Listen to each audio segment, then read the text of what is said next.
A Gênese. Os milagres segundo o Espiritismo. Capítulo 14. Os fluidos. Temas abordados. 1. Natureza e propriedades dos fluidos. Elementos fluídicos. Formação e propriedades do perispírito. Ação dos espíritos sobre os fluidos. Criações fluídicas. Fotografia do pensamento. Qualidades dos fluidos. 2. Explicação de alguns fenômenos considerados sobrenaturais. Vista espiritual ou psíquica. Dupla vista. Sonambulismo. Sonho. Catalepsia. Ressurreições. Curas. Aparições. Transfigurações. Manifestações físicas. Mediunidade. Possessões e possessões. 1. Natureza e propriedades dos fluidos. Elementos fluídicos. 1. A ciência resolveu a questão dos milagres que mais particularmente derivam do elemento material, quer explicando-os, quer lhes demonstrando a impossibilidade em face das leis que regem a matéria. Mas os fenômenos em que prepondera o elemento espiritual, esses não podendo ser explicados unicamente por meio das leis da natureza, escapam às investigações da ciência. Tal a razão por que eles, mais do que os outros, apresentam os caracteres aparentes do maravilhoso. É agudo, pois, nas leis que regem a vida espiritual que se pode encontrar a explicação dos milagres dessa categoria. 2. O fluido cósmico universal é, como já foi demonstrado, a matéria elementar primitiva, cujas modificações e transformações constituem a inumerável variedade dos corpos da natureza. Capítulo 10. Como princípio elementar do universo, ele assume dois estados distintos, o de eterização ou imponderabilidade, que se pode considerar o primitivo estado normal, e o de materialização ou de ponderabilidade, que é, de certa maneira, consecutivo àquele. O ponto intermédio é o da transformação do fluido em matéria tangível. Mas, ainda aí, não a transição brusca, porquanto podem considerar-se os nossos fluidos imponderáveis. Nota 142, como o termo médio entre os dois estados. Capítulo 6, itens 10 e seguintes. Nota 142. Os gases são exemplo desse fluido, invisíveis, embora possam ser detectados e pesados. Cada um desses dois estados dá lugar, naturalmente, a fenômenos especiais. Ao segundo pertencem os do mundo visível e ao primeiro os do mundo invisível. Uns, os chamados fenômenos materiais, são da alçada da ciência propriamente dita, os outros, qualificados de fenômenos espirituais ou psíquicos, porque se ligam de modo especial à existência dos espíritos, cabem nas atribuições do espiritismo. Como, porém, a vida espiritual e a vida corporal se acham incessantemente em contato, os fenômenos das duas categorias muitas vezes se produzem simultaneamente. No estado de encarnação, o homem somente pode perceber os fenômenos psíquicos que se prendem à vida corpórea, os do domínio espiritual escapam aos sentidos materiais e só podem ser percebidos no estado de espírito. Nota 143. Nota 143. Allan Kardec. A denominação de fenômeno psíquico exprime com mais exatidão o pensamento do que a de fenômeno espiritual, dado que esses fenômenos repousam sobre as propriedades e os atributos da alma, ou, melhor, dos fluidos perispiríticos, inseparáveis da alma. Esta qualificação os liga mais intimamente à ordem dos fatos naturais regidos por leis. Pode-se, pois, admiti-los como efeitos psíquicos, sem os admitir a título de milagres, e combinam para produzirem determinados efeitos, como fazem os homens com os seus materiais, ainda que por processos diferentes. Lá, porém, como neste mundo. Somente aos espíritos mais esclarecidos é dado compreender o papel que desempenham os elementos constitutivos do mundo onde eles se acham. Os ignorantes do mundo invisível são tão incapazes de explicar a si mesmos os fenômenos a que assistem e para os quais muitas vezes concorrem maquinalmente, como os ignorantes da Terra o são para explicar os efeitos da luz ou da eletricidade, para dizer de que modo é que veem e escutam. 3. No estado de eterização, o fluido cósmico não é uniforme, sem deixar de ser etéreo, sofre modificações tão variadas em gênero e mais numerosas talvez do que no estado de matéria tangível.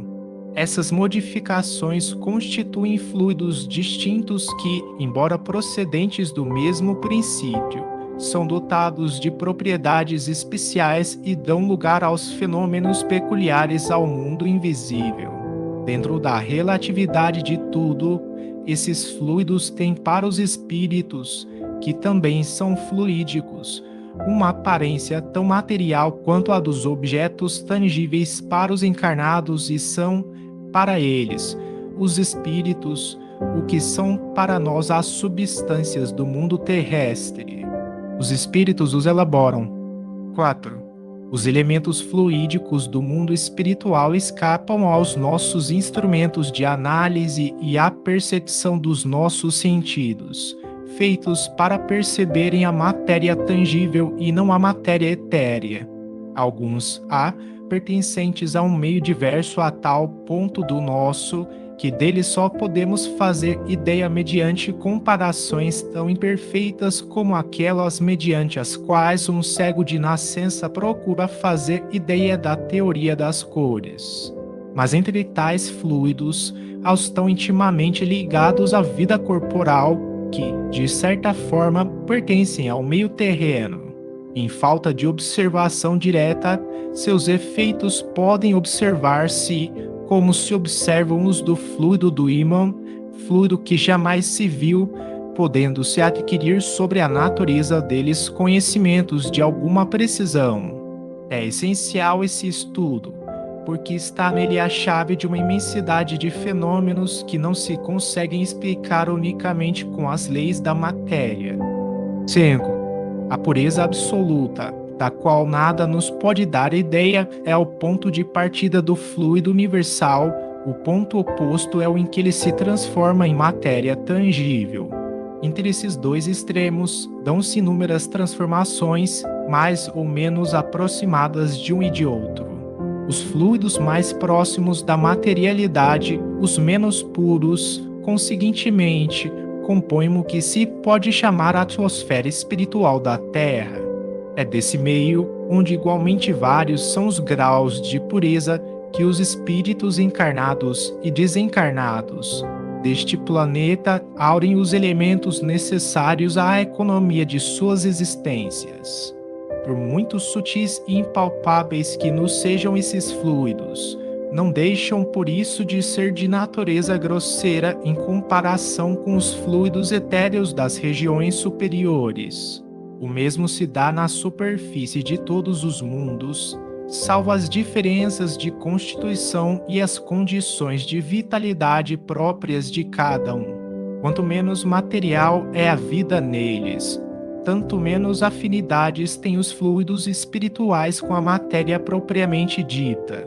Não é rigorosamente exata a qualificação de fluidos espirituais, pois que, em definitivo, eles são sempre matéria mais ou menos quintessenciada. De realmente espiritual, só a alma ou princípio inteligente. Dá-se-lhes essa denominação por comparação apenas e, sobretudo, pela afinidade que eles guardam com os espíritos. Pode dizer-se que são a matéria do mundo espiritual, razão porque são chamados fluidos espirituais. 6. Quem conhece, aliás, a constituição íntima da matéria tangível, ela talvez somente seja compacta em relação aos nossos sentidos. Prová-lo-ia a facilidade com que a atravessam os fluidos espirituais e os espíritos, aos quais não oferece maior obstáculo do que o que os corpos transparentes oferecem à luz. Nota 144. Nota 144. Hoje, sabemos que a matéria parece ser compacta e impenetrável em razão da repulsão elétrica que existe entre os átomos que a constituem, impedindo que os seres e objetos materiais se interpenetrem. No mais, a massa do átomo se concentra no seu núcleo, seríamos então um grande aglomerado de moléculas, tendo por elemento primitivo o fluido cósmico etéreo. A matéria tangível há de ser possível, desagregando-se, voltar ao estado de eterização, do mesmo modo que o diamante, o mais duro dos corpos, pode volatilizar-se em gás impalpável. Na realidade, a solidificação da matéria não é mais do que um estado transitório do fluido universal que pode volver ao seu estado primitivo quando deixam de existir as condições de coesão. Quem sabe mesmo se, no estado de tangibilidade, a matéria não é suscetível de adquirir uma espécie de eterização que lhe daria propriedades particulares. Certos fenômenos que parecem autênticos tenderiam a fazer supor esse estado. Ainda não conhecemos senão as fronteiras do mundo invisível. O porvir, sem dúvida, nos reserva o conhecimento de novas leis, que nos permitirão compreender o que se nos conserva em mistério. Formação e propriedades do perispírito. 7. O perispírito, ou corpo fluídico dos espíritos, é um dos mais importantes produtos do fluido cósmico. É uma condensação desse fluido em torno de um foco de inteligência ou alma. Já vimos que também o corpo carnal tem seu princípio de origem nesse mesmo fluido condensado e transformado em matéria tangível. No perispírito, a transformação molecular se opera diferentemente, porquanto o fluido conserva sua imponderabilidade e suas qualidades etéreas. O corpo perispirítico e o corpo carnal têm, pois, origem no mesmo elemento primitivo. Ambos são matéria, ainda que em dois estados diferentes. 8. Do meio onde se encontra é que o espírito extrai o seu perispírito. Isto é, esse envoltório ele o forma dos fluidos ambientes. Resulta daí que os elementos constitutivos do perispírito naturalmente variam conforme os mundos, dando-se Júpiter como orbe muito adiantado em comparação com a Terra, como um orbe onde a vida corpórea não apresenta a materialidade da nossa. Os envoltórios perispirituais são de ser lá de natureza muito mais quintessenciada do que aqui. Ora, assim como não poderíamos existir naquele mundo com o nosso corpo carnal, também os nossos espíritos não poderiam nele penetrar com o perispírito terrestre que os reveste. Emigrando da Terra, o espírito deixa aí o seu invólucro fluídico e toma outro apropriado ao mundo onde vai habitar. 9. A natureza do envoltório fluídico está sempre em relação com o grau de adiantamento moral do espírito. Os espíritos inferiores não podem mudar de envoltório a seu bel prazer, pelo que não podem passar à vontade de um mundo para outro. Alguns há, portanto, cujo envoltório fluídico, se bem que etéreo e imponderável com relação à matéria tangível, ainda é por demais pesado, se assim nos podemos exprimir com relação ao mundo espiritual, para não permitir que eles saiam do meio que lhes é próprio. Nessa categoria se deve incluir aqueles cujo perispírito é tão grosseiro, que eles o confundem com o corpo carnal, razão porque continuam a crer-se vivos. Esses espíritos, cujo número é avultado, permanecem na superfície da terra como os encarnados, julgando-se entregues às suas ocupações terrenas. Outros um pouco mais desmaterializados não são, contudo, suficientemente para se elevarem acima das regiões terrestres. Nota 145. Nota 145. Allan Kardec. Exemplos de espíritos que ainda se julgam deste mundo. Revista Espírita, dezembro de 1859, novembro de 1864, abril de 1865. Os espíritos superiores, ao contrário, podem vir aos mundos inferiores e até encarnar neles. Tiram dos elementos constitutivos do mundo onde entram os materiais para a formação do envoltório fluídico ou carnal apropriado ao meio em que se encontrem. Fazem como um nobre que despe temporariamente suas vestes para envergar os trajes plebeus, sem deixar por isso de ser nobre. É assim que os espíritos da categoria mais elevada podem manifestar-se aos habitantes da terra ou encarnar em missão entre estes. Tais espíritos trazem consigo, não o invólucro, mas a lembrança, por intuição, das regiões donde vieram e que, em pensamento, eles veem. São videntes entre cegos. 10. A camada de fluidos espirituais que cerca a Terra se pode comparar às camadas inferiores da atmosfera, mais pesadas, mais compactas, menos puras do que as camadas superiores. Não são homogêneos esses fluidos, são uma mistura de moléculas de diversas qualidades, entre as quais necessariamente se encontram as moléculas elementares que lhes formam a base, porém mais ou menos alteradas. Os efeitos que esses fluidos produzem estarão na razão da soma das partes puras que eles encerram, tal, por comparação, o álcool retificado ou misturado em diferentes proporções com água ou outras substâncias. Seu peso específico aumenta por efeito dessa mistura, ao mesmo tempo que sua força e sua inflamabilidade diminuem, embora no todo continue a haver álcool puro. Os espíritos chamados a viver naquele meio tiram dele seus perispíritos, porém, conforme seja mais ou menos depurado o espírito, seu perispírito se formará das partes mais puras ou das mais grosseiras do fluido peculiar ao mundo onde ele encarna. O espírito produz aí, sempre por comparação e não por assimilação, o efeito de um reativo químico que atrai a si as moléculas que a sua natureza pode assimilar. Resulta disso este fato capital: a constituição íntima do perispírito não é idêntica em todos os espíritos encarnados ou desencarnados que povoam a Terra ou o espaço que a circunda.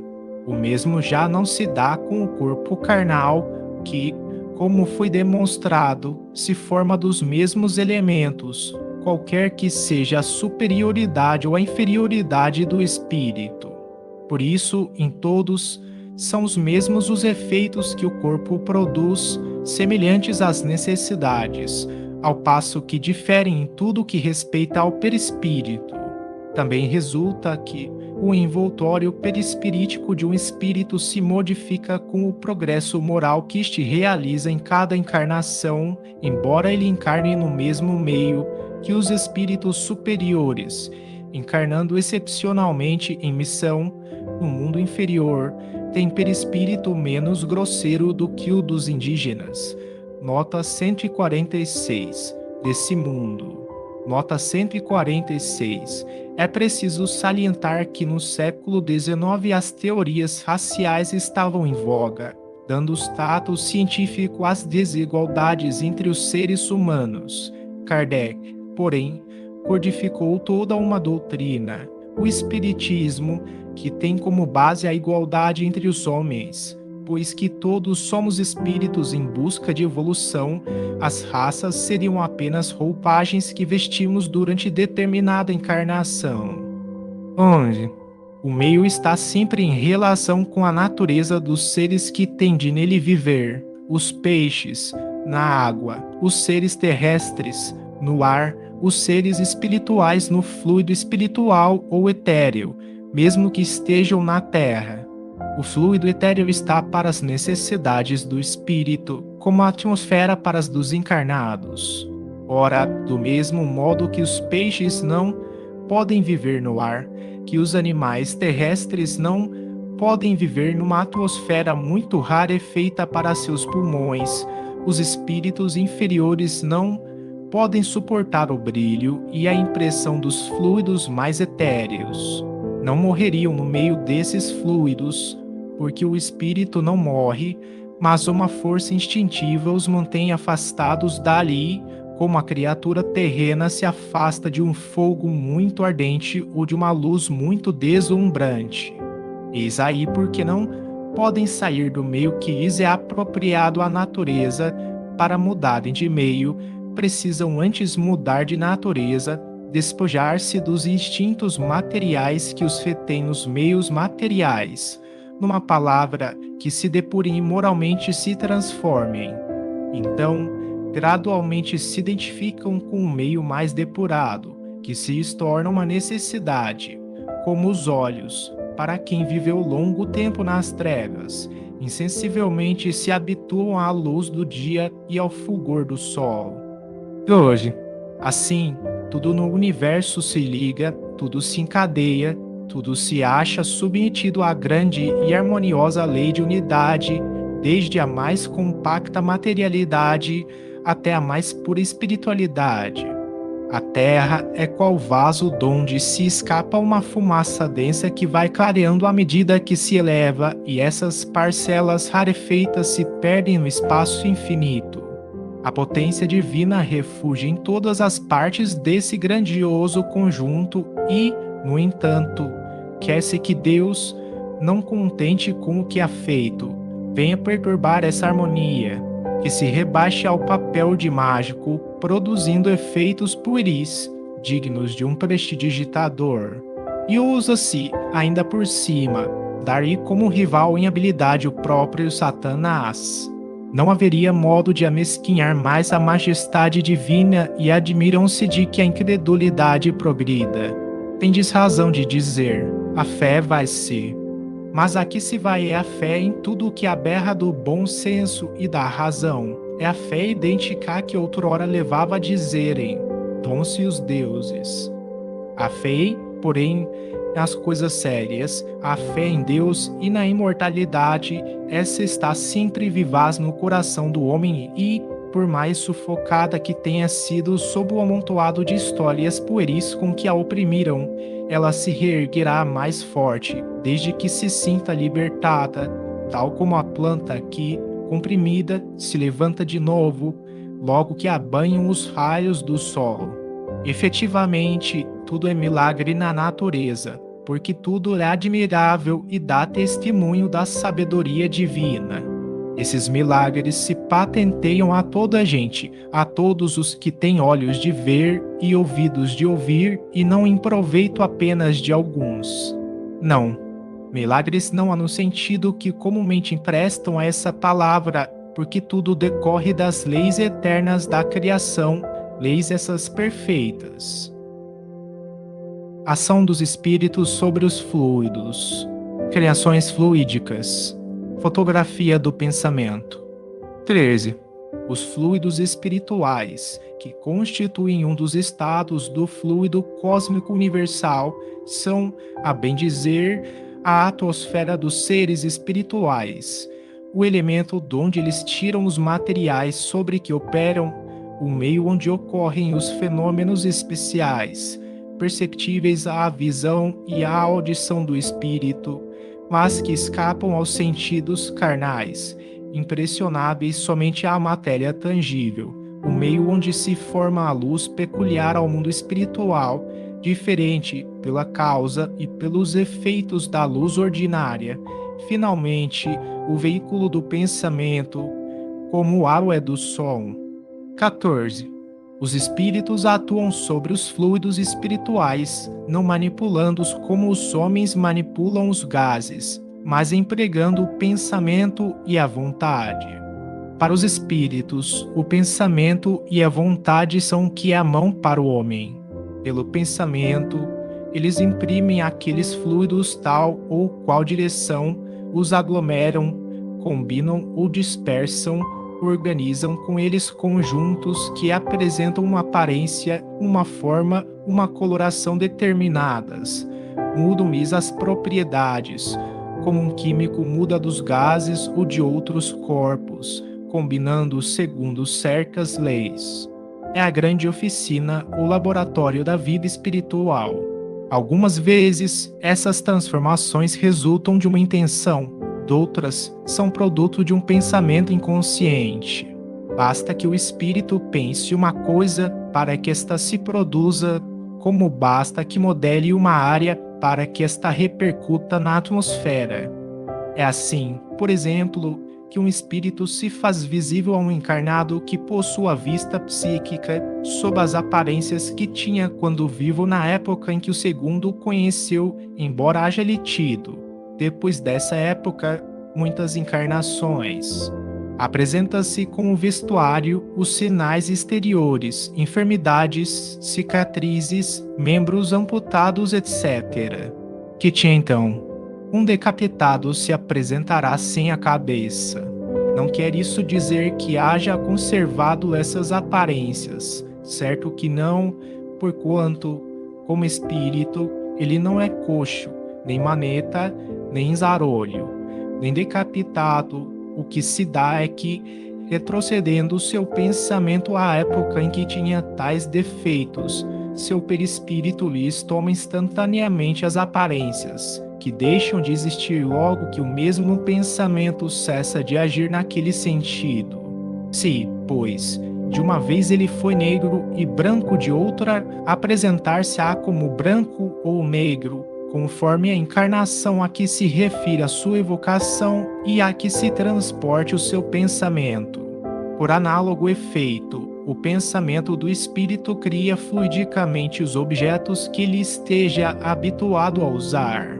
Um avarento manuseará ouro, um militar trará suas armas e seu uniforme, um fumante o seu cachimbo, um lavrador a sua charrua e seus bois, uma mulher velha a sua roca.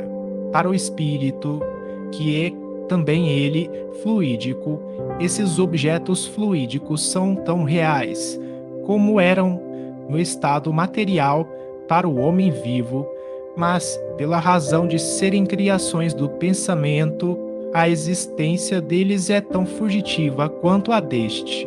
Nota 147.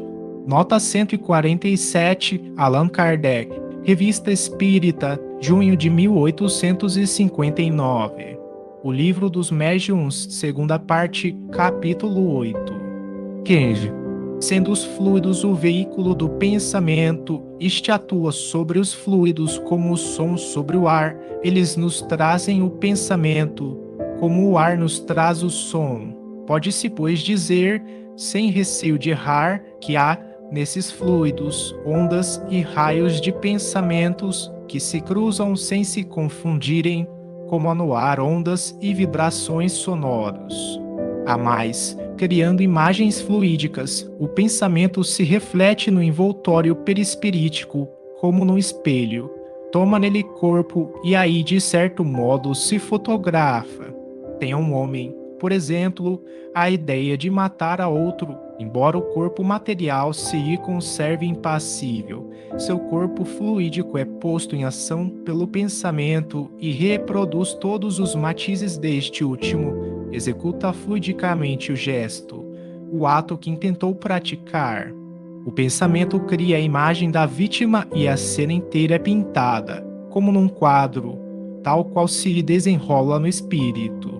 Desse modo é que os mais secretos movimentos da alma repercutem no envoltório fluídico, que uma alma pode ler noutra alma como num livro e ver o que não é perceptível aos olhos do corpo. Contudo, vendo a intenção, pode ela pressentir a execução do ato que será a consequência, mas não pode determinar o instante em que o mesmo ato será executado, nem lhe assinalar os pormenores, nem ainda afirmar que ele se dê, porque circunstâncias ulteriores poderão modificar os planos assentados e mudar as disposições. Ele não pode ver o que ainda não esteja no pensamento do outro, o que vê é a preocupação habitual do indivíduo, seus desejos, seus projetos, seus desígnios bons ou maus. Qualidades dos fluidos. 16. Tem consequências de importância capital e direta para os encarnados a ação dos espíritos sobre os fluidos espirituais, sendo esses fluidos o veículo do pensamento e podendo modificar-lhes as propriedades. É evidente que eles devem achar-se impregnados das qualidades boas ou más dos pensamentos que os fazem vibrar, modificando-se pela pureza ou impureza dos sentimentos. Os maus pensamentos corrompem os fluidos espirituais, como os miasmas deletérios corrompem o ar respirável. Os fluidos que envolvem os espíritos maus ou que estes projetam são, portanto, viciados, ao passo que os que recebem a influência dos bons espíritos são tão puros quanto comporta o grau da perfeição moral destes. 17. Fora impossível fazer-se uma enumeração ou classificação dos bons e dos maus fluidos, ou especificar-lhes as respectivas qualidades, por ser tão grande quanto a dos pensamentos a diversidade deles. Os fluidos não possuem qualidades sui generis, mas as que adquirem o meio onde se elaboram, modificam-se pelos eflúvios desse meio, como o ar pelas exalações, a água pelos sais das camadas que atravessa. Conforme as circunstâncias, suas qualidades são, como as da água e do ar, temporárias ou permanentes, o que os torna muito especialmente apropriados à produção de tais ou tais efeitos. Também carecem de denominações particulares. Como os odores, eles são designados pelas suas propriedades, seus efeitos e tipos originais. Sob o ponto de vista moral, trazem o cunho dos sentimentos de ódio, de inveja, de ciúme, de orgulho, de egoísmo, de violência, de hipocrisia, de bondade, de benevolência, de amor, de caridade, de doçura, etc. Sob o aspecto físico, são excitantes, calmantes, penetrantes, adstringentes, irritantes, dulcificantes, soporíficos, narcóticos, tóxicos, reparadores, expulsivos, tornam-se força de transmissão, de propulsão, etc. O quadro dos fluidos seria, pois, o de todas as paixões, das virtudes e dos vícios da humanidade e das propriedades da matéria correspondentes aos efeitos que eles produzem. 18. Sendo apenas espíritos encarnados, os homens têm uma parcela da vida espiritual, visto que vivem dessa vida tanto quanto da vida corporal, primeiramente durante o sono e, muitas vezes, no estado de vigília. O espírito encarnado conserva, com as qualidades que lhe são próprias, o seu perispírito que, como se sabe, não fica circunscrito pelo corpo, mas irradia ao seu derredor e o envolve como que de uma atmosfera fluídica. Pela sua união íntima com o corpo, o perispírito desempenha preponderante papel no organismo. Pela sua expansão, põe o espírito encarnado em relação mais direta com os espíritos livres e também com os espíritos encarnados. O pensamento do encarnado atua sobre os fluidos espirituais, como o dos desencarnados, e se transmite de espírito a espírito pelas mesmas vias e, conforme seja bom ou mal, saneia ou vicia os fluidos ambientes. Desde que estes se modificam pela projeção dos pensamentos do espírito, seu invólucro perispirítico, que é parte constituinte do seu ser e que recebe de modo direto e permanente a impressão de seus pensamentos, há de, ainda mais, guardar a de suas qualidades boas ou más. Os fluidos viciados pelos eflúvios dos maus espíritos podem depurar-se pelo afastamento destes, cujos perispíritos, porém, serão sempre os mesmos, enquanto o espírito não se modificar por si próprio. sendo o perispírito dos encarnados de natureza idêntica à dos fluidos espirituais. Ele os assimila com facilidade, como uma esponja se embebe de um líquido. Esses fluidos exercem sobre o perispírito uma ação tanto mais direta quanto, por sua expansão e sua irradiação, o perispírito com eles se confunde. Atuando esses fluidos sobre o perispírito, este, a seu turno, reage sobre o organismo material com que se acha em contato molecular. Se os eflúvios são de boa natureza, o corpo ressente uma impressão salutar; se são maus, a impressão é penosa. Se são permanentes e enérgicos, os eflúvios maus podem ocasionar desordens físicas. Não é outra causa de certas enfermidades. Os meios onde superabundam os maus espíritos são, pois, impregnados de maus fluidos que o encarnado absorve pelos poros perispiríticos, como absorve pelos poros do corpo os miasmas pestilenciais. 19. Assim se explicam os efeitos que se produzem nos lugares de reunião. Uma assembleia é um foco de irradiação de pensamentos diversos. É como uma orquestra, um coro de pensamentos, onde cada um emite uma nota. Resulta daí uma multiplicidade de correntes e de eflúvios fluídicos cuja impressão cada um recebe pelo sentido espiritual. Como num coro musical, cada um recebe a impressão dos sons pelo sentido da audição. Mas, do mesmo modo que há radiações sonoras, harmoniosas ou dissonantes, também há pensamentos harmônicos ou discordantes. Se o conjunto é harmonioso, agradável é a impressão; penosa, se aquele é discordante. Ora, para isso, não se faz mister que o pensamento se exteriorize por palavras. Quer ele se externe, quer não, a irradiação existe sempre. Tal a causa da satisfação que se experimenta numa reunião simpática, animada de pensamentos bons e benévolos. Envolve uma como salubre atmosfera moral, onde se respira à vontade. Sai-se reconfortado dali, porque impregnado de salutares eflúvios fluídicos. Basta, porém, que se misturem alguns pensamentos maus para produzirem o efeito de uma corrente de ar gelado no meio tépido, ou de uma nota desafinada num concerto. Desse modo também se explica a ansiedade, o indefinível mal-estar que se experimenta numa reunião antipática, onde malévolos pensamentos provocam correntes de fluido nauseabundo. 20. O pensamento, portanto, produz uma espécie de efeito físico que reage sobre o moral, fato este que só o espiritismo podia tornar compreensível. O homem o sente instintivamente, visto que procura as reuniões homogêneas e simpáticas, onde sabe que pode aurir novas forças morais, podendo-se dizer que, em tais reuniões, ele recupera as perdas fluídicas que sofre todos os dias pela irradiação do pensamento, como recupera, por meio dos alimentos, as perdas do corpo material.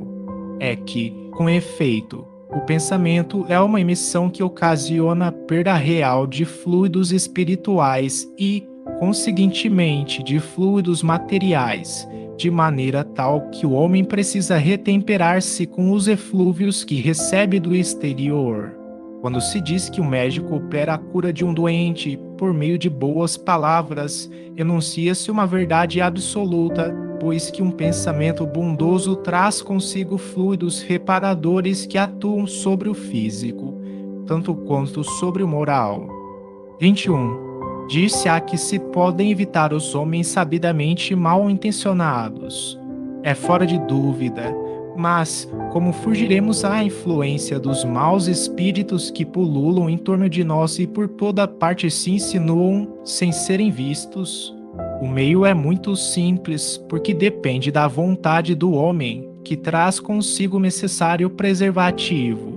Os fluidos se combinam pela semelhança de suas naturezas, os dessemelhantes se repelem, a incompatibilidade entre os bons e os maus fluidos, como entre o óleo e a água.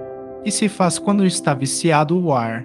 Procede-se ao seu saneamento, cuida-se de depurá-lo, destruindo o foco dos miasmas, expelindo os eflúvios malsãos por meio de mais fortes correntes de ar salubre. A invasão, pois, dos maus fluidos cumpre se opõem os fluidos bons e, como cada um tem o seu próprio perispírito, uma fonte fluídica permanente, todos trazem consigo remédio aplicável. Trata-se apenas de purificar essa fonte e de lhe dar qualidades tais que se constitua para as más influências um repulsor, em vez de ser uma força atrativa. Perispírito, portanto, é uma couraça que se deve dar a melhor têmpera possível. Ora, como as suas qualidades guardam relação com as da alma, importa-se trabalhe por melhorá-la, pois que são as imperfeições da alma que atraem os espíritos maus. As moscas são atraídas pelos focos de corrupção. Destruídos esses focos, elas desaparecerão. Os maus espíritos, igualmente, vão para onde o mal os atrai. Eliminado o mal, eles se afastarão. Os espíritos realmente bons, encarnados ou desencarnados, nada têm que temer da influência dos maus. 2. Tipificação de alguns fenômenos considerados sobrenaturais, vista espiritual ou psíquica. Dupla vista. Sonambulismo. Sonho. 22. O perispírito é o traço de união entre a vida corpórea e a vida espiritual. É por seu intermédio que o espírito encarnado se acha em relação contínua com os desencarnados. É agudo, em suma, por seu intermédio, que se operam no homem fenômenos especiais, cuja causa fundamental não se encontra na matéria tangível e que, por essa razão, parecem sobrenaturais. É nas propriedades e nas irradiações do fluido perispirítico que se tem de procurar a causa da dupla vista ou vista espiritual, a que também se pode chamar vista psíquica, da qual muitas pessoas são dotadas, frequentemente a seu mau grado, assim como da vista sonambúlica. O perispírito é o órgão sensitivo do espírito, por meio do qual este percebe coisas espirituais que escapam aos sentidos corpóreos. Pelos órgãos do corpo, a visão, a audição e as diversas sensações são localizadas e limitadas à percepção das coisas materiais. Pelo sentido espiritual ou psíquico, elas se generalizam. O espírito vê, ouve e sente, por todo o seu ser, tudo o que se encontra na esfera de irradiação do seu fluido perispirítico. No homem, tais fenômenos constituem a manifestação da vida espiritual, é a alma atuar fora do organismo. Na dupla vista ou percepção pelo sentido psíquico, ele não vê com os olhos do corpo, embora, muitas vezes, por hábito, dirija o olhar para o ponto que chama a atenção. Vê com os olhos da alma e a prova está em que vê perfeitamente bem com os olhos fechados e vê o que está muito além do alcance do raio visual. Lê o pensamento figurado no raio fluídico, item 15. Nota 148. Nota 148. Allan Kardec. Fatos de dupla vista e lucidez sonambúlica relatados na Revista Espírita, janeiro de 1858, novembro de 1858, julho de 1861, novembro de 1865. 23.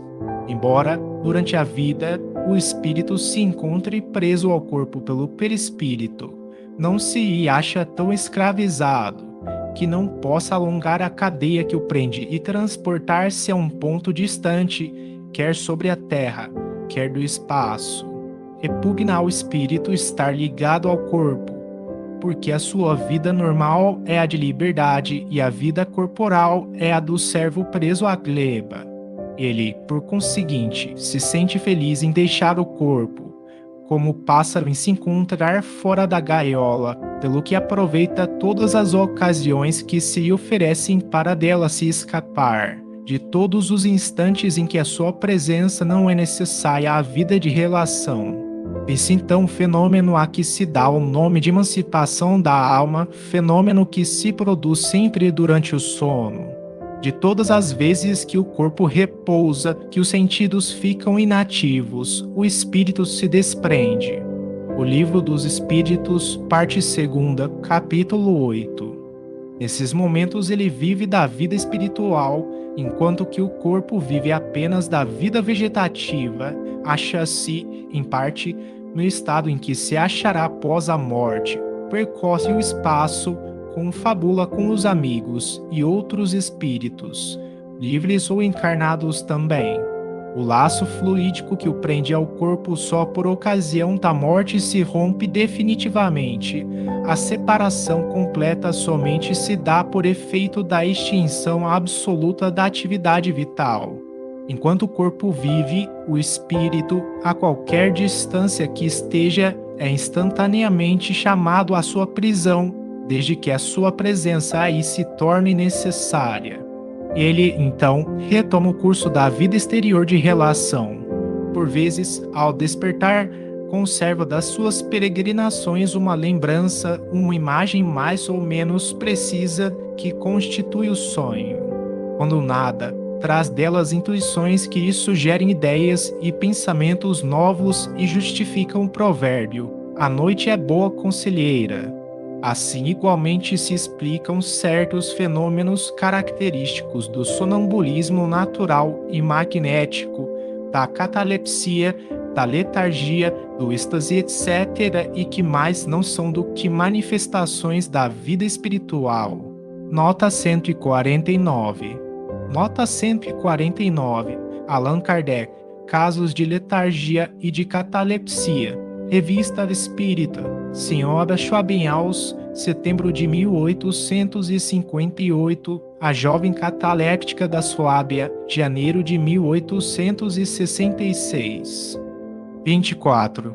Pois que a visão espiritual não se opera por meio dos olhos do corpo, segue-se que a percepção das coisas não se verifica mediante a luz ordinária. De fato, a luz material é feita para o mundo material, para o mundo espiritual, uma luz especial existe, cuja natureza desconhecemos, porém que é, sem dúvida, uma das propriedades do fluido etéreo, adequada às percepções visuais da alma. Há, portanto, luz material e luz espiritual. A primeira emana de focos circunscritos aos corpos luminosos, a segunda tem o seu foco em toda parte, tal a razão porque não há obstáculo para a visão espiritual, que não é embaraçada nem pela distância, nem pela opacidade da matéria, não existindo para ela obscuridade. O mundo espiritual é, pois, iluminado pela luz espiritual que tem seus efeitos próprios, como o mundo material é iluminado pela luz solar. 25. Assim, envolta no seu perispírito, a alma tem consigo seu princípio luminoso. Penetrando a matéria por virtude da sua essência etérea, não há, para sua visão, corpos opacos. Entretanto, a vista espiritual não é idêntica, quer em extensão, quer em penetração, para todos os espíritos. Somente os espíritos puros a possuem em todo o seu poder. Os inferiores ela se acha enfraquecida pela relativa grosseria do perispírito, que se lhe interpõe qual nevoeiro. Manifesta-se em diferentes graus nos espíritos encarnados, pelo fenômeno da segunda vista, tanto no sonambulismo natural ou magnético, quanto no estado de vigília. Conforme o grau de poder da faculdade, disse que a lucidez é maior ou menor. Com auxílio dessa faculdade é que certas pessoas veem o interior do organismo humano e descrevem as causas das enfermidades. 26. A vista espiritual, portanto, faculta percepções especiais que, não tendo por sede os órgãos materiais, se operam em condições muito diversas das que decorrem da vida corporal, efetuando-se fora do organismo, tem ela uma mobilidade que derrui todas as previsões.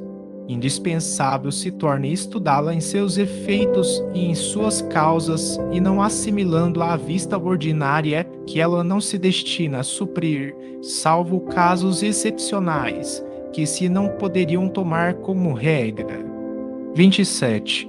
Necessariamente incompleta e imperfeita é a vista espiritual nos espíritos encarnados e, por conseguinte, sujeita a aberrações, tendo por sede a própria alma o estado desta de influir nas percepções que aquela vista faculte, segundo o grau de desenvolvimento, as circunstâncias e o estado moral do indivíduo.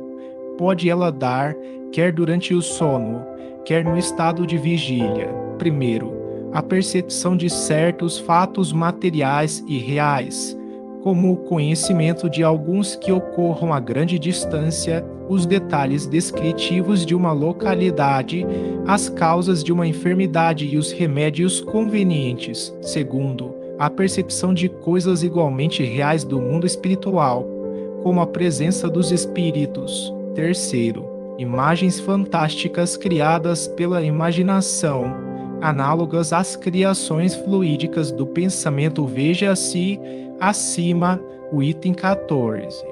Estas criações se acham sempre em relação com as disposições morais do espírito que as gera. É assim que o pensamento de pessoas fortemente imbuídas de certas crenças religiosas e com elas preocupadas lhes apresenta o inferno, suas fornalhas, suas torturas e seus demônios, tais quais essas pessoas os imaginam. Às vezes é toda uma epopeia. Os pagãos viam o Olimpo e o Tártaro, como os cristãos veem o inferno e o paraíso.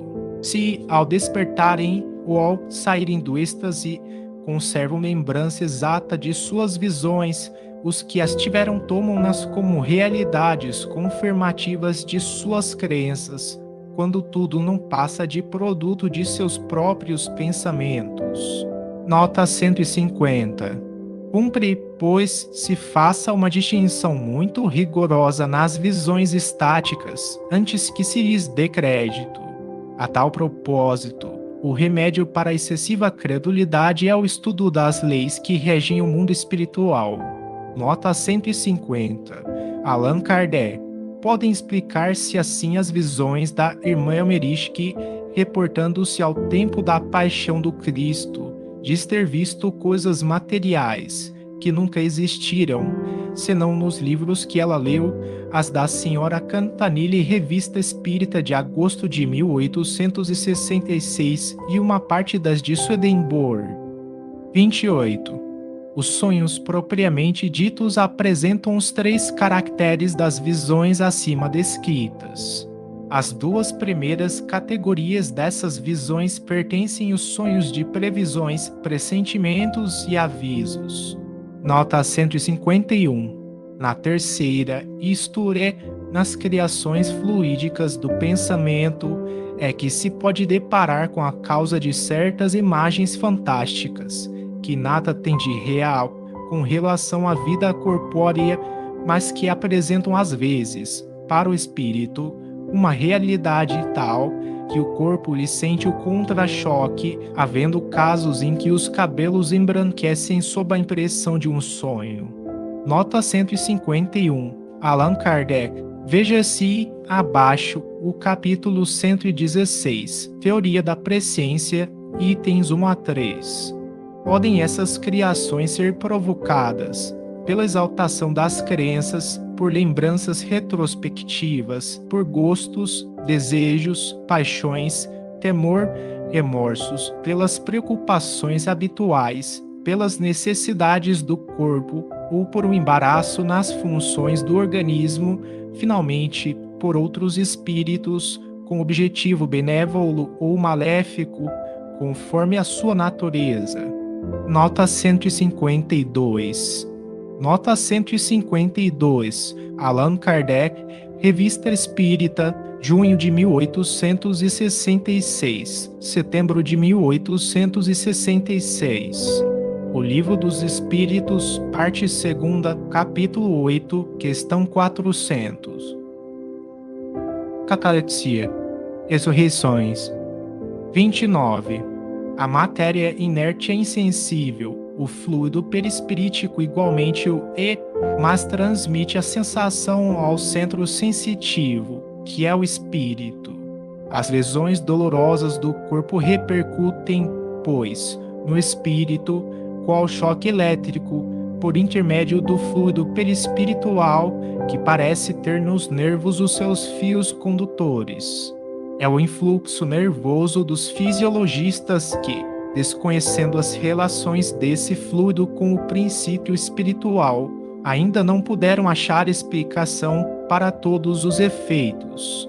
A interrupção pode dar-se pela separação de um membro ou pela secção de um nervo, mas também parcialmente ou de maneira geral e sem nenhuma lesão, nos momentos de emancipação, de grande sobreexcitação ou preocupação do espírito.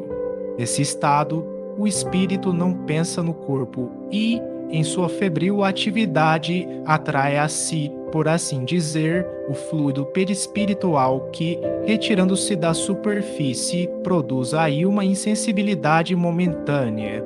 Poder-se-ia também admitir que, em certas circunstâncias, no próprio fluido perispiritual uma modificação molecular se opera que lhe tira temporariamente a propriedade de transmissão.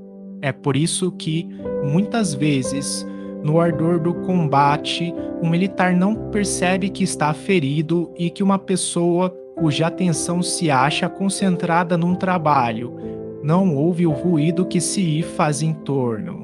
Efeito análogo, porém mais pronunciado, se verifica em alguns sonâmbulos na letargia e na catalepsia.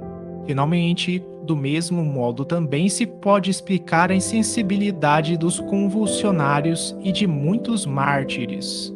Revista Espírita, janeiro de 1868, estudos sobre os Assaoas. A paralisia já não tem absolutamente a mesma causa, aí o efeito é todo orgânico. São os próprios nervos, os fios condutores que se tornam inaptos à circulação fluídica. São as cordas do instrumento que se alteraram. 30. Em certos estados patológicos, quando o espírito ha deixado o corpo e o perispírito só por alguns pontos se acha aderido, apresenta a ele, o corpo, todas as aparências da morte e enuncia-se uma verdade absoluta, dizendo que a vida aí está por um fio.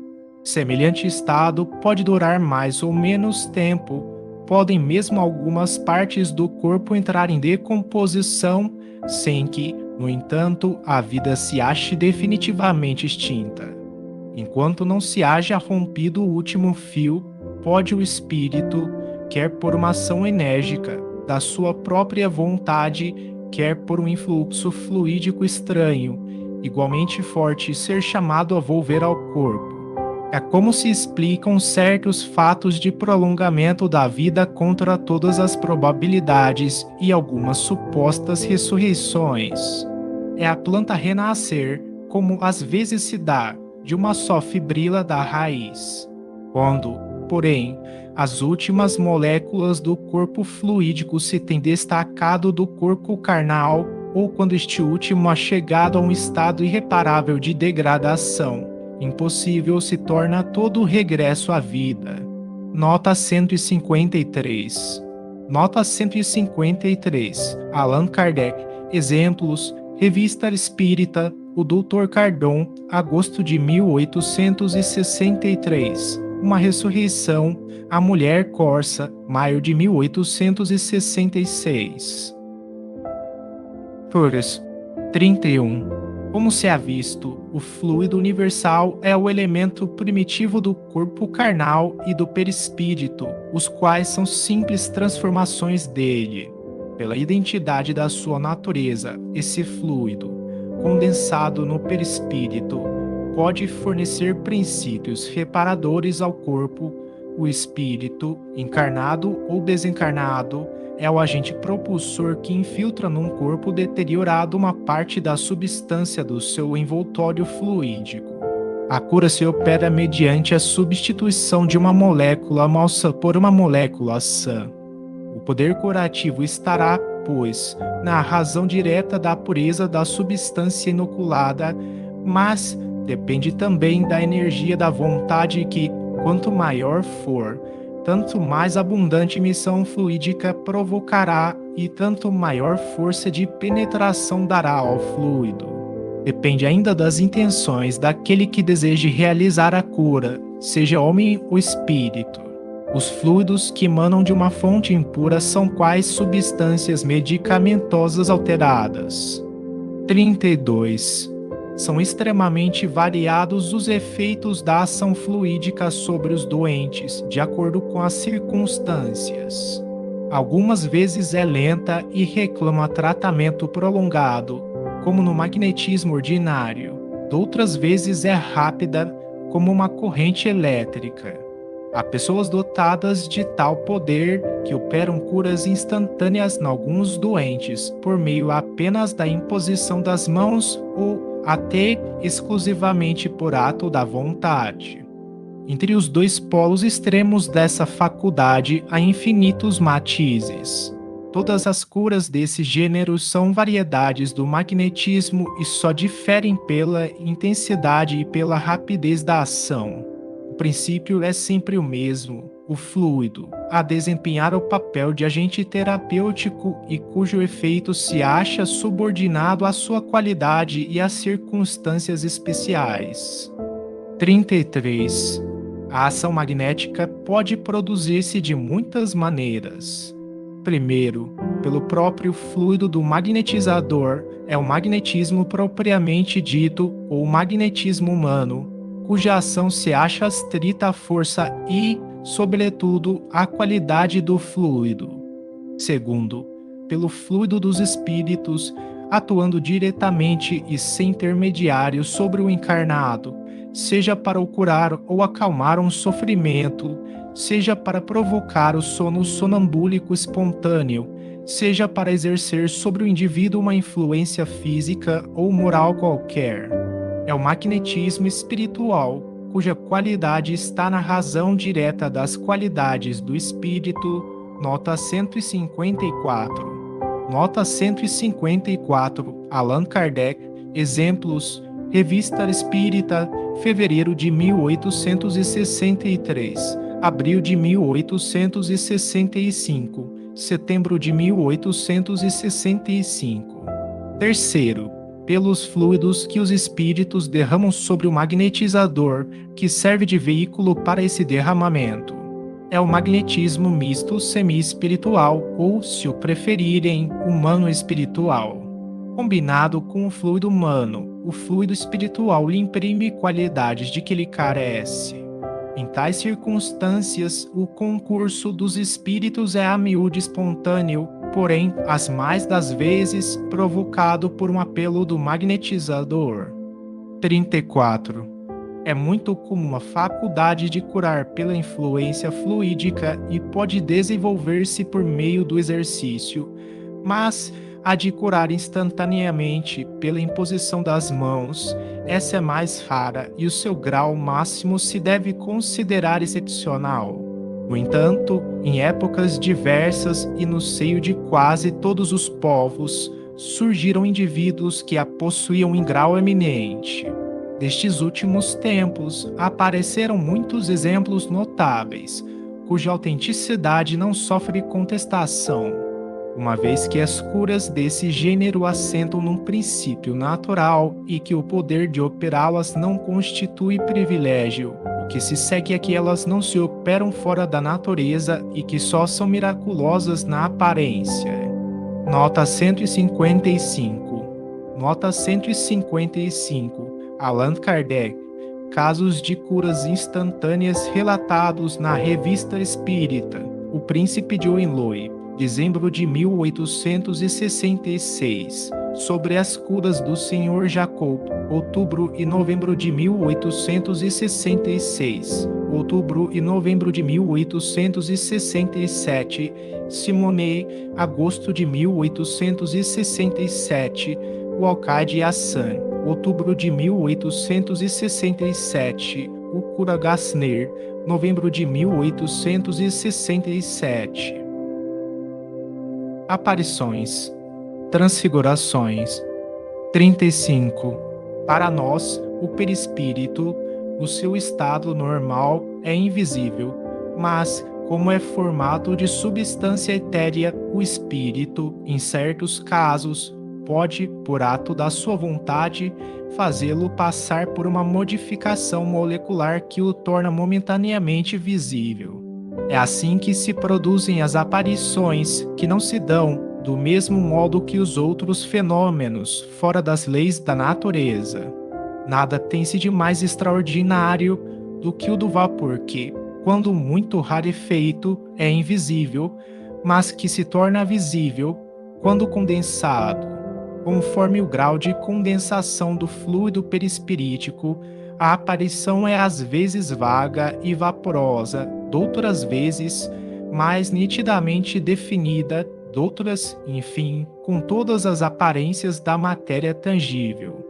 Pode mesmo chegar até a tangibilidade real ao ponto de o observador se enganar com relação à natureza do ser que tem diante de si.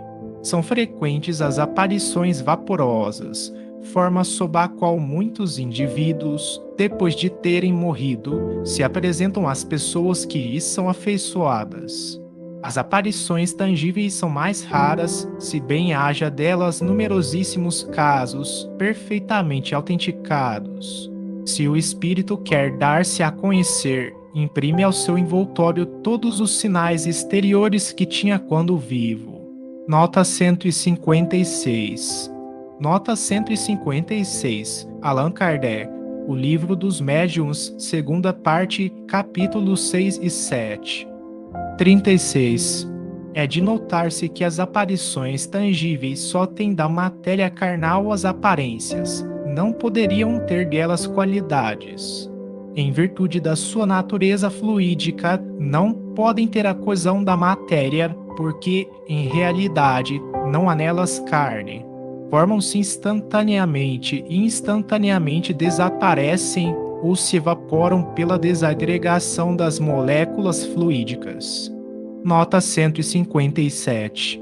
Os seres que se apresentam nessas condições não nascem, nem morrem como os outros homens. São vistos e deixam de ser vistos, sem que se saiba de onde vêm, como vieram, nem para onde vão. Ninguém os poderia matar, nem prender, nem encarcerar, visto carecerem de corpo carnal. Atingiriam vácuo os golpes que se lhes desferissem. Nota 157 é: as materializações prolongadas, quais as verificadas por William Crookes, não eram, então, conhecidas. Tal caráter dos agêneres, com os quais se pode confabular, sem suspeitar de que eles o sejam, mas que não demoram longo tempo entre os humanos e não podem tornar-se comensais de uma casa, nem figurar entre os membros de uma família. Nota 158. Nota 158. Segundo a Bíblia, este fato se deu na família de Tobias. Pelo livro de Tobias. Ao demais, denotam sempre em suas atitudes qualquer coisa de estranho e de insólito que deriva ao mesmo tempo da materialidade e da espiritualidade. Neles, o olhar é simultaneamente vaporoso e brilhante, carece da nitidez do olhar através dos olhos da carne. A linguagem, breve e quase sempre sentenciosa, nada tem do brilho e da volubilidade da linguagem humana.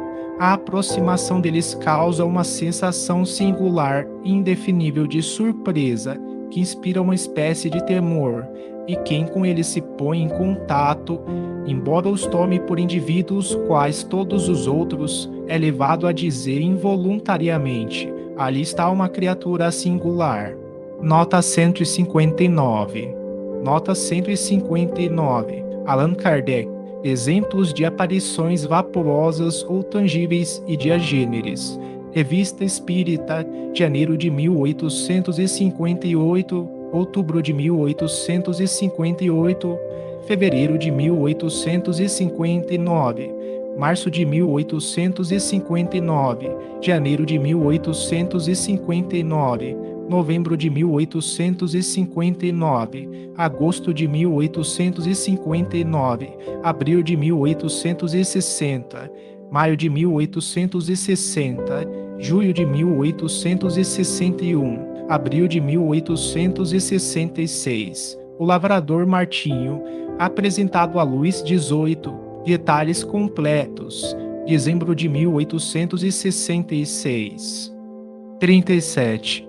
Sendo o mesmo o perispírito, assim nos encarnados, como nos desencarnados, um espírito encarnado, por efeito completamente idêntico, pode, no momento de liberdade, aparecer em ponto diverso do em que repousa seu corpo, com os traços que são habituais e com todos os sinais de sua identidade.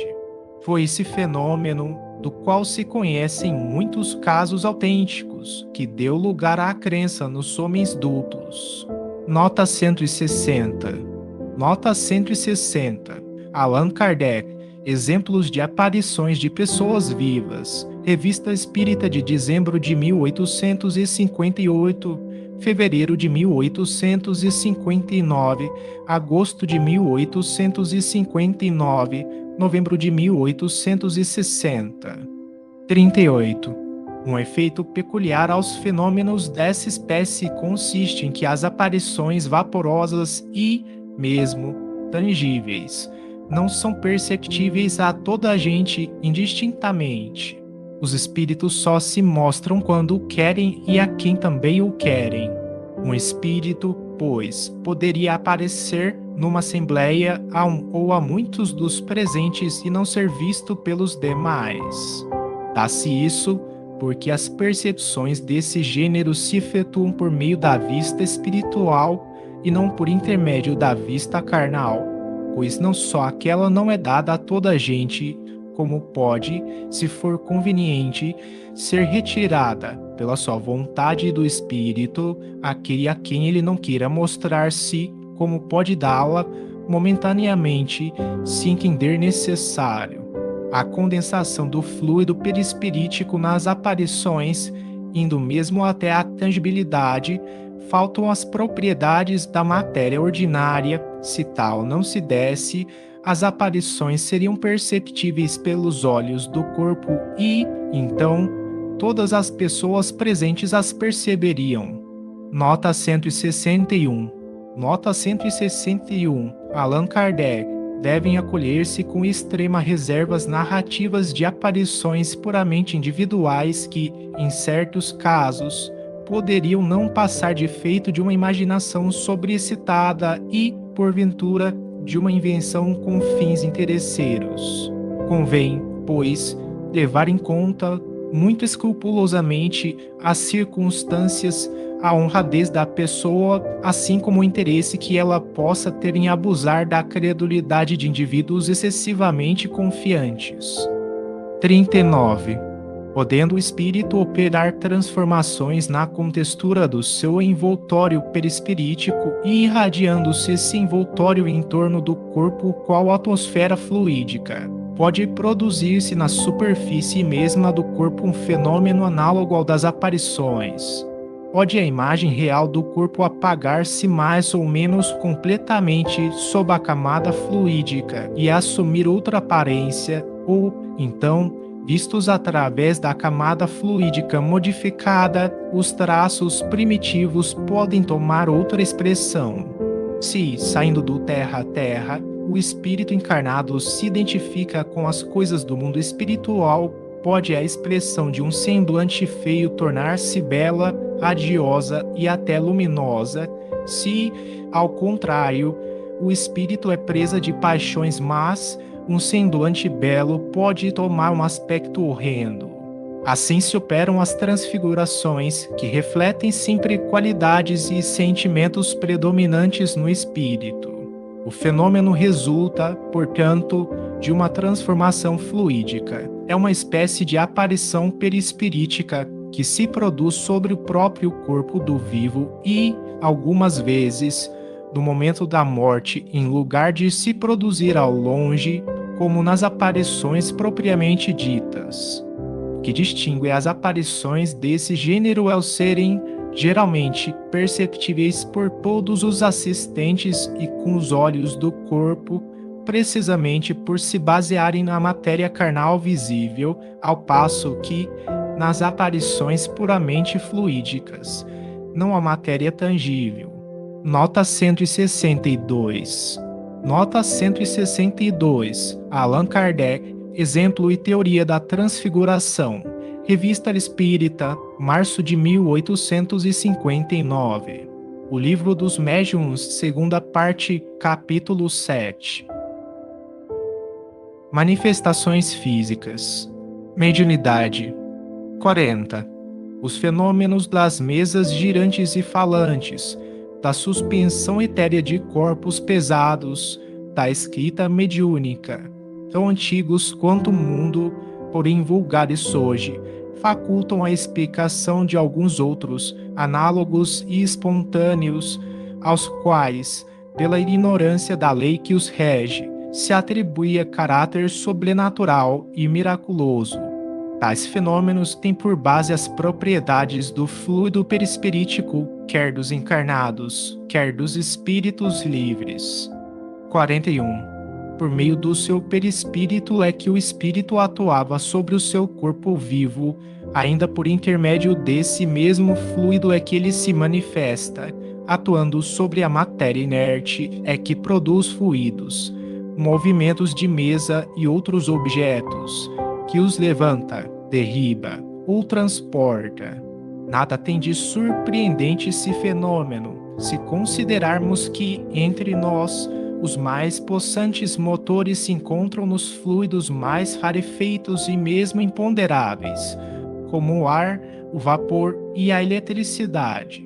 É igualmente com o concurso do seu perispírito que o espírito faz que os médiuns escrevam, falem, desenhem, já não dispondo de corpo tangível para agir ostensivamente quando quer manifestar-se, ele se serve do corpo do médium, cujos órgãos toma de empréstimo, corpo ao qual faz que atue como se for o seu próprio, mediante o eflúvio fluídico que verte sobre ele. 42.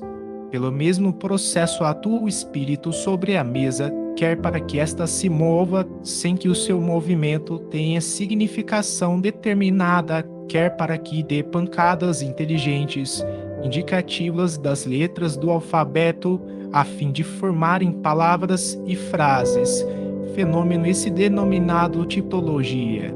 A mesa não passa de um instrumento de que o espírito se utiliza, como se utiliza do lápis para escrever. Para esse efeito, dá-lhe uma vitalidade momentânea por meio do fluido que inocula, porém absolutamente não se identifica com ela. Praticam um ato ridículo as pessoas que, tomadas de emoção ao manifestar-se um ser que lhes é caro, abraçam a mesa. É exatamente como se abraçassem a bengala de que um amigo se sirva para bater no chão. O mesmo fazem os que dirigem a palavra à mesa, como se o espírito se achasse metido na madeira, ou como se a madeira se houvesse tornado espírito. Quando comunicações são transmitidas por esse meio, deve-se imaginar que o espírito está, não na mesa, mas ao lado, tal qual estaria se vivo se achasse e como seria visto se no momento pudesse tornar-se visível. O mesmo ocorre nas comunicações pela escrita. Ver-se o espírito ao lado do médium, dirigindo-lhe a mão ou transmitindo-lhe pensamentos por meio de uma corrente fluídica. 43. Quando a mesa se destaca do solo e flutua no espaço sem ponto de apoio, o espírito não a ergue com a força de um braço, envolve-a e penetra-a de uma espécie de atmosfera fluídica que neutraliza o efeito da gravitação, como faz o ar com os balões e papagaios. O fluido que se infiltra na mesa dá-lhe momentaneamente maior leveza específica. Quando fica pregada ao solo, ela se acha numa situação análoga à da campânula pneumática sob a qual se fez o vácuo. Não há aqui mais que simples comparações destinadas a mostrar a analogia dos efeitos e não a semelhança absoluta das causas. O Livro dos Médiuns, segunda parte, capítulo 4. Compreende-se, depois do que fica dito, que não há para o espírito maior dificuldade em arrebatar uma pessoa do que em arrebatar uma mesa, em transportar um objeto de um lugar para outro ou em atirá-lo, seja onde for. Todos esses fenômenos se produzem em virtude da mesma lei. Nota 163. Nota 163. Allan Kardec. Tal princípio dos fenômenos de transporte, fenômeno este muito real, mas que não convém se admita, senão com extrema reserva, porquanto é um dos que mais se prestam à imitação e à trapaçaria. Devem tomar-se em séria consideração a honradez irrecusável da pessoa que os obtém, seu absoluto desinteresse material e moral e o concurso das circunstâncias acessórias. Importa, sobretudo, desconfiar da produção de tais efeitos quando eles se deem com excessiva facilidade e ter por suspeitos os que se renovem com extrema frequência e, por assim dizer, à vontade. Os prestidigitadores fazem coisas mais extraordinárias. Não menos positivo é o fato do erguimento de uma pessoa, mas tem que ser muito mais raro, porque mais difícil de ser imitado. É sabido que o Sr. Holmes se elevou mais de uma vez até ao teto, dando assim volta à sala. Dizem que São Cupertino possuía a mesma faculdade, não sendo o fato mais miraculoso com este do que com aquele.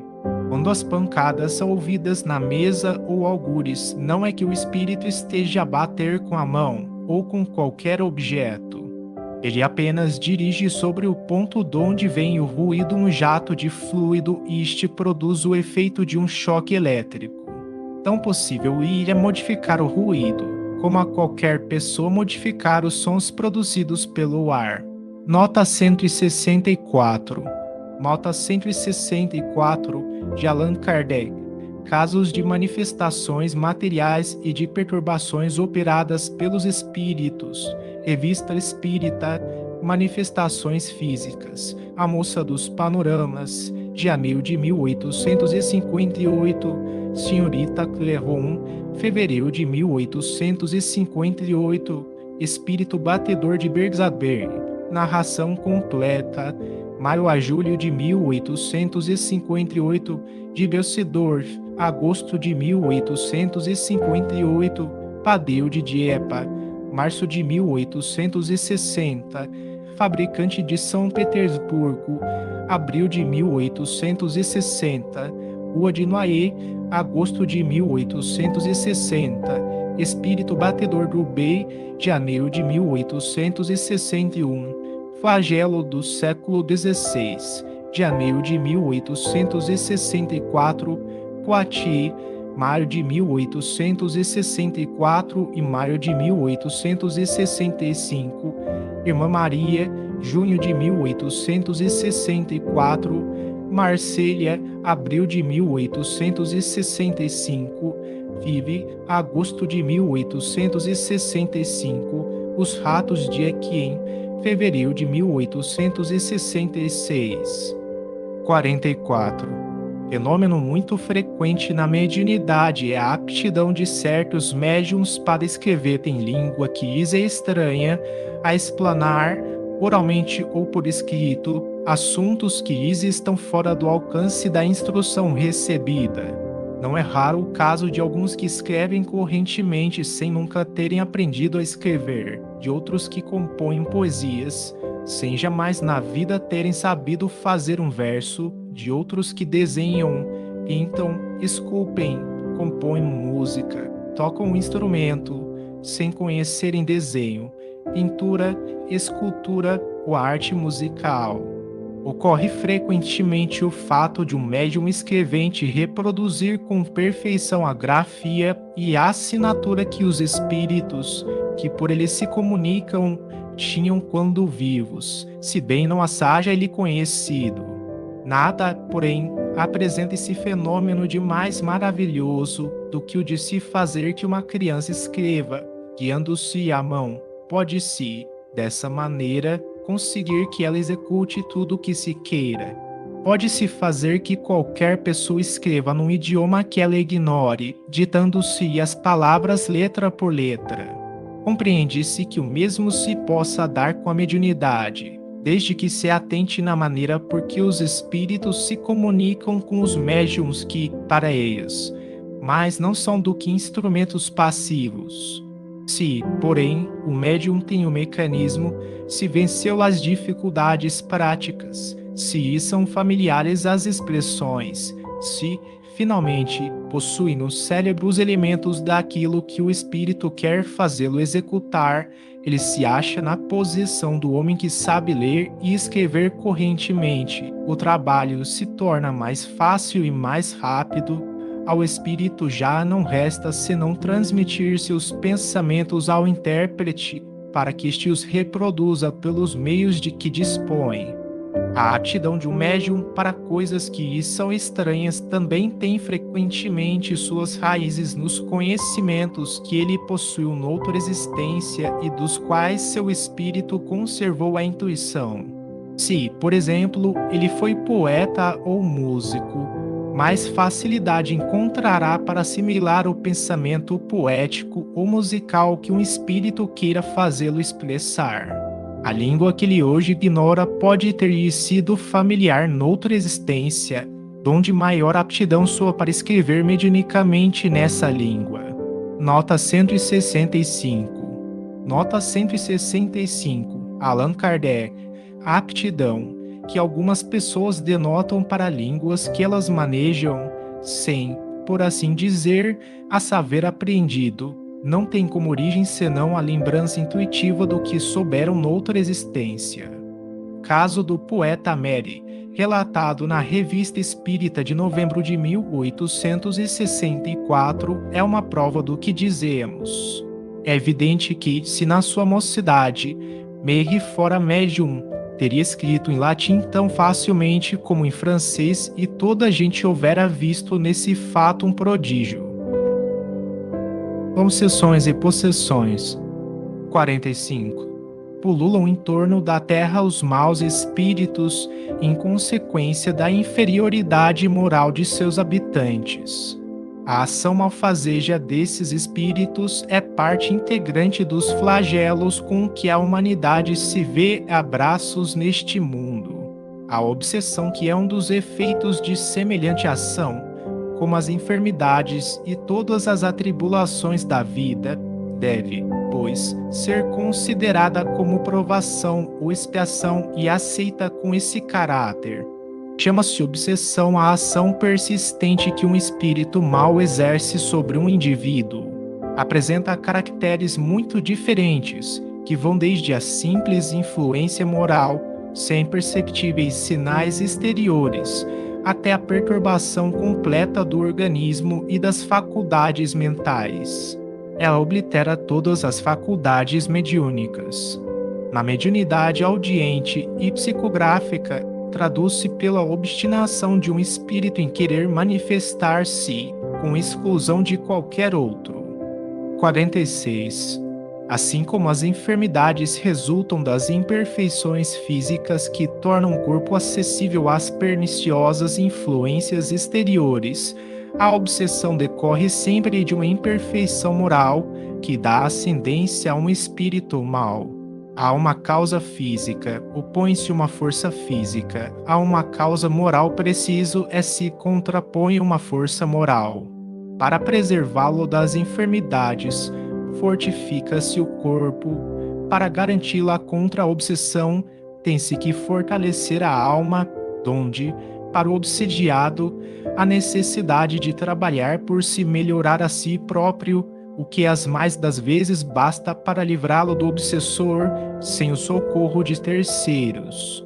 Necessário se torna este socorro quando a obsessão degenera em subjugação e em possessão, porque nesse caso o paciente não raro perde a vontade e o livre-arbítrio.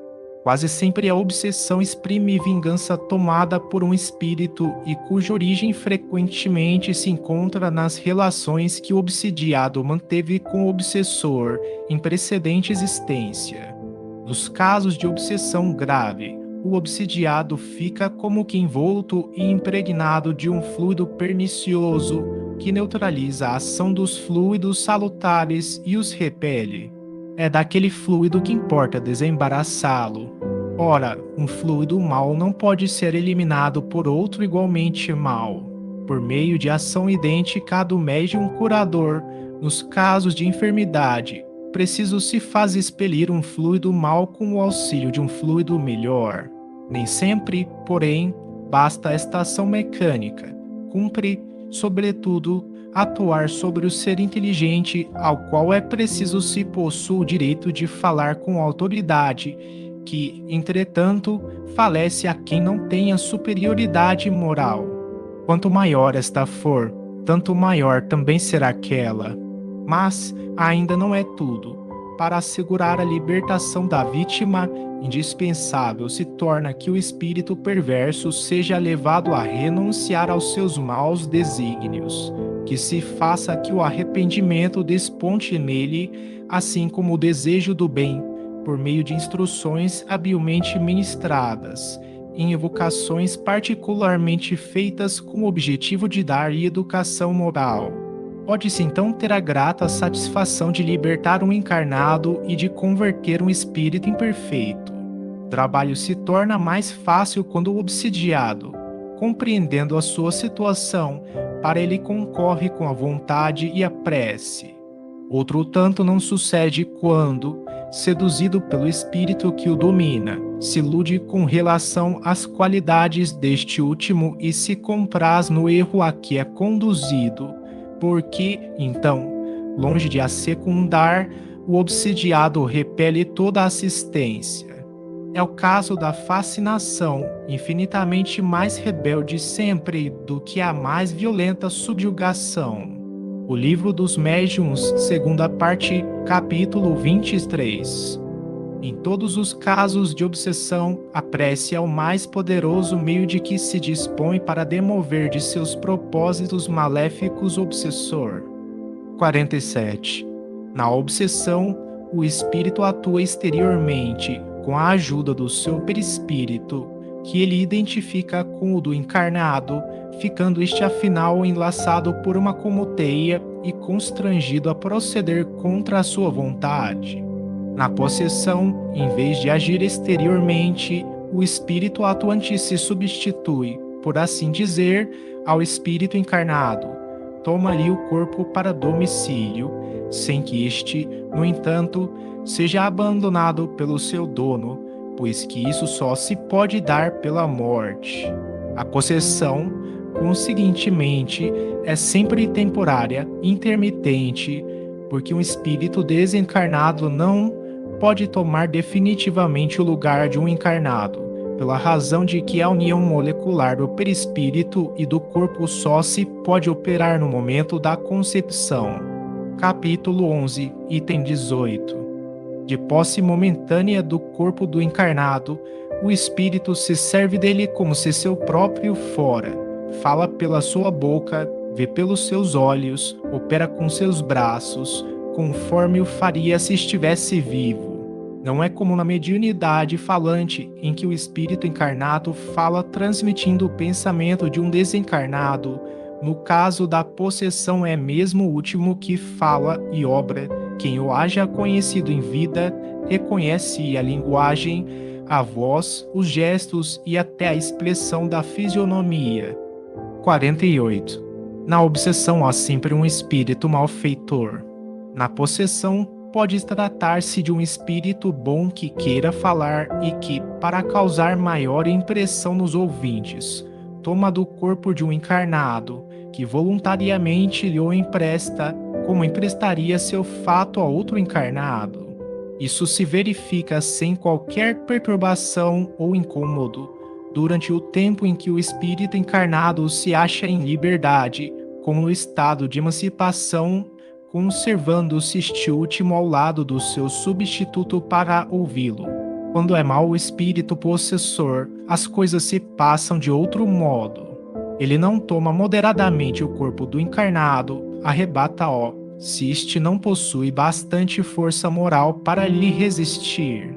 Fala por maldade para com este, a quem tortura e martiriza de todas as formas, indo ao extremo de tentar exterminá-lo, já por estrangulação, já atirando-o ao fogo ou a outros lugares perigosos, servindo-se dos órgãos e dos membros do infeliz paciente, blasfema, injuria e maltratos que o cercam, entrega-se a excentricidades e a atos que apresentam todos os caracteres da loucura furiosa.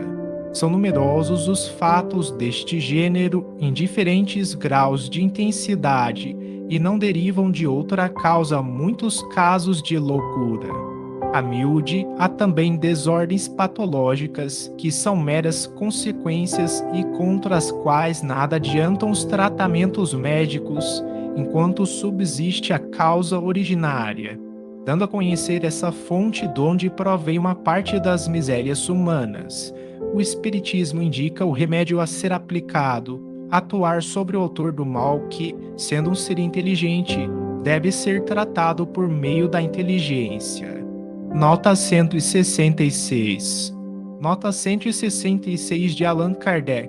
Casos de cura de obsessões e de possessões.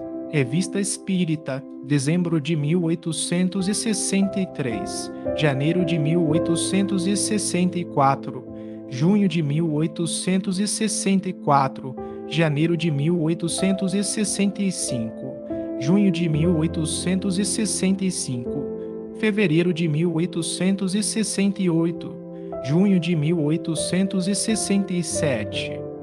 49. São as mais das vezes individuais a obsessão e a possessão, mas não raros são epidêmicas. Quando sobre uma localidade se lança uma revoada de maus espíritos, é como se uma tropa de inimigos a invadisse. Pode então ser muito considerável o número dos indivíduos atacados. Nota 167. Nota 167. Allan Kardec. Foi exatamente desse gênero a epidemia que, faz alguns anos, atacou a aldeia de Morzine na Sabóia. Veja-se o relato completo dessa epidemia na Revista Espírita de dezembro de 1862, janeiro, fevereiro, abril e maio de 1863.